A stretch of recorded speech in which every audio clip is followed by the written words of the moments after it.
ஏசாயா அதிகாரம் 60 18-22 வரை பார்ப்போம். இனி கொடுமை உன் தேசத்திலும் அழிவின் நாசமும் உன் எல்லைகளிலும் கேட்கப்பட மாட்டாது. உன் மதில்களை இரட்சிப்பென்றும் உன் வாசல்களை துதி என்றும் சொல்வாய்.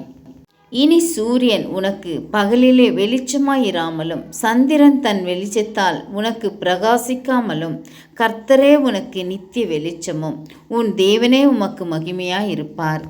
உன் சூரியன் இனி அஸ்தமிப்பதும் இல்லை, உன் சந்திரன் மறைவதும் இல்லை. கர்த்தரே உனக்கு நித்திய வெளிச்சமாயிருப்பார். உன் துக்க நாட்கள் முடிந்து போகும்.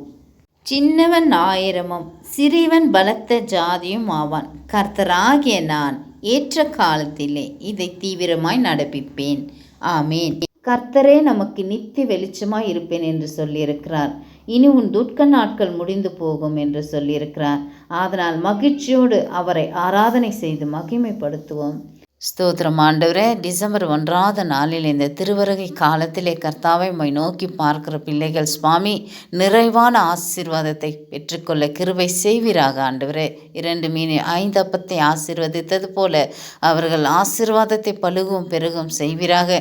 இருளாய் சோதிக்கப்பட்ட வீட்டெல்லாம் ஆண்டவரே நீர் ஆசீர்வதிப்பீராக. உம்முடைய மெய்யான ஒளி அந்த கூடாரத்தில் தங்கட்டும் சுவாமி.